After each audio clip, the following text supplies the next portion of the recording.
5,000 টাকা ধার করে বিয়ে করেছি। আমার মনে আছে আমি যখন ঢাকায় নিয়ে এসি আমার ভাইয়ের বাসায় আমি ছিলাম, আমার বিয়ের 3য় দিন আমার বস আমাকে সাতক্ষীরা পাঠিয়ে দেয়, একটানা 17 দিন।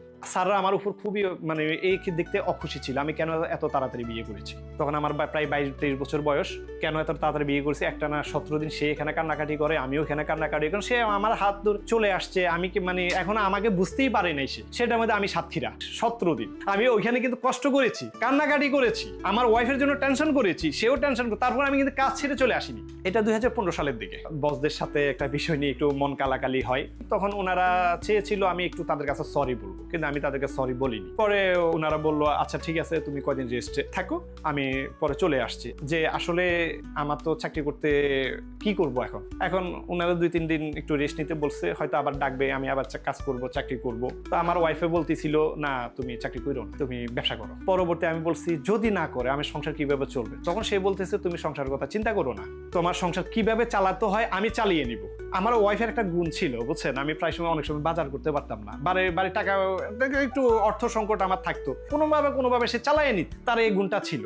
আপনারা দেখেন অনেকে কিন্তু কোটি টাকা দিয়ে অনেক সময় বিজনেস করে সাকসেস হয় না। এই যে সে আমাদের মোটিভেট করছে, আমাকে যে সাপোর্ট দিচ্ছে, আমাকে যে সে মানে সাহস দিচ্ছে, এই সাহসটা কিন্তু কথা দিয়ে সাহস, এই যে তার এই সাহসটা পেয়ে আমার মনের ভিতরে স্পিরিট চলে আসছে। তো আমার মনে আছে আমি ওই যে বিভিন্ন কোম্পানির কথা বলেছিলাম না, ওদের কাছে আমি গিয়ে আমার মানে আমি ততদিনে কার্ড বানাইছি, কার্ড বানাই ওদের কাছে আমি কার্ড দিয়ে আসছি, আমার নাম্বার দিয়ে আসছি, বা মানে হইলে আমার ফোন দিয়ে, তখন তারা আমাকে 1-2টা ফোন দিত। আমার এখনো মনে আছে আমার বাসার সামনে একটা হোটেল ছিল, ওই হোটেলে একটা ফিল্টার মেশিন লাগানো ছিল, ওটা বন্ধ। পরে আমি জিজ্ঞেস করছি আপনার এটা বন্ধ কেন, এটা ঠিক করবেন না, বাইরের লোক তো পাচ্ছি না। পরে আমি তো এটা কাজ জানি। ওই দিন আমার 800 টাকা ইনকাম হয়েছে। হ্যাঁ, ধরতে গেলে প্রথম ইনকামে ওইটাই। এটার মধ্যে আবার ওই যে আমি মার্কেটিং করেছিলাম, কয়েকজনের কাছে ফোন দিয়েছি, তো তাদের মধ্যে 2-1 আবার কোম্পানিকে বলছে যে সে তো ব্যবসা শুরু করছে। পরে আমাকে স্যার ফোন দিয়েছে, এই তুমি নিজেকে কি মনে করো, তোমাকে কয়দিন রেস্ট নিতে বলছি, তুমি ব্যবসা করা শুরু করে দিছে, তোমার আমি কাজ শিখেছি, এইগুলো নিয়ে স্যারে খুব মানে রাগারাগি করতেছিল আমার সাথে। 1 সপ্তাহ তুমি এই করতা, তুমি সেটা না করে তুমি কি করছো, ব্যবসা করা শুরু করে দিছো। পরে আমি বলছি স্যার আপনি আমার উস্তাদ মানুষ, আপনি আমার বস মানুষ, আপনি আমাকে বদদোয়া দিবেন না, চাকরি তো স্যার অনেক বছর করেছি, এখন নিজে একটু চেষ্টা করে দেখি, তবে স্যার আপনার বদদোয়া দিলে আমি আগাতে পারবো না, আপনার দোয়া করেন আমি আগাবো। পরে স্যার শান্ত হয়েছে, না তোমার প্রতি আমার বদদোয়া নাই, দোয়া করি তুমি সফল হও। এইভাবে হইতে তো প্রথম বছর আমার প্রায় 10 লক্ষ টাকার মতো আমি সেভ করেছি। আমার আমি যা ইনকাম হতো আমি ওয়াইফের কাছে রাখতাম, এইভাবে করে 1 বছর পরে তখন সে আমার বললো আমার কাছে 10 লক্ষ টাকা হয়েছে। তারপর ওই টাকাগুলা দিয়ে আমি এখন সিদ্ধান্ত নিয়েছি, আমি ততদিন বড় বড় প্লান্টও বিক্রি করতাম, কিন্তু আমার কোনো অফিস নেই, বেশিরভাগ সময় টাকা চা দোকানে সংগ্রহ করতাম, টাকা দিয়ে আমার চলে যেত। কিন্তু কেন যে তারা বিশ্বাস করতো আমি জানতাম না। তারপরে আমি মাল বিক্রি করছি, এবং আমার বাসাতেও আমি অফিস বানিয়েছি, আমার বাসাতে মাল সামানে কিনে এনে আমি রাখতাম, রেখে ওইখানে একসাথ করে ওইখান থেকে আমি মাল ডেলিভারি দিতাম। এইভাবেই বিজনেসটা করি, 10 লক্ষ টাকা 1 বছরে জমিয়েছি। তারপরে আমার ওয়াইফ সহ আমরা দোকান দেখে সে একটা জায়গায় একটা দোকান পছন্দ করে, যেমন কি আমরা আগেই শুনতাম প্রত্যেকটা পুরুষের মানে সফলতার পিছনে কোনো না কোনো নারীর অবদান থাকে, এটা কিন্তু বাস্তব।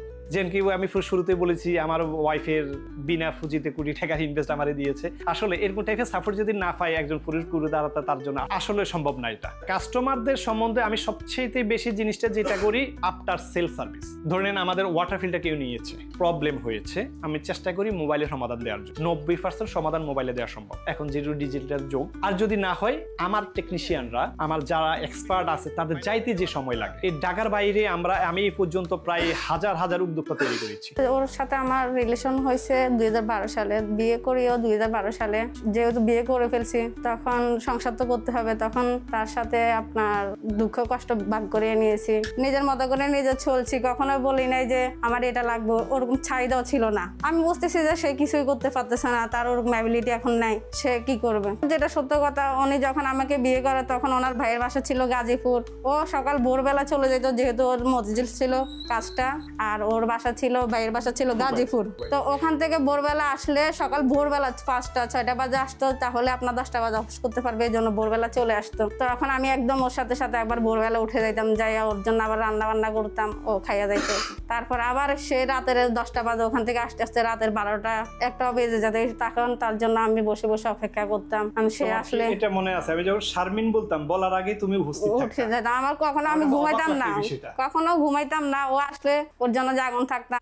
ওয়াটার সেক্টরে যদি আমি বলি তাহলে আমি প্রায় 16 বছর এই সেক্টরে আছি। আর আমার বিজনেস যদি বলি, শুধু বিজনেসের বয়স আমি 2015 সাল থেকে শুরু করেছি। কেন মানুষ ওয়াটার ফিল্টার ব্যবহার করবে, এটা মানুষের জন্য কেন প্রয়োজন, এগুলো নিয়ে আমি ভিডিও বানানো শুরু করেছি। তখন মানুষ ভিডিওগুলো দেখে সচেতন হয়, আবার আমাকে অর্ডার দেয়। কিছু ভিডিও বানিয়েছি সার্ভিসিং করা, দেখে তারা ওই নিজেদের মেশিন নিজেরা সার্ভিসিং করে এখানে যে ফার্স্ট পার্টি অ্যাক্সেসরিজ গুলো আছে তারা আমাকে অর্ডার দিচ্ছে। এখান থেকে আমি কিন্তু আউটপুট পাওয়া শুরু করেছি। Tell me I'm something you need, but baby you know that I'm bad for you, yeah. Why you gotta be so nice?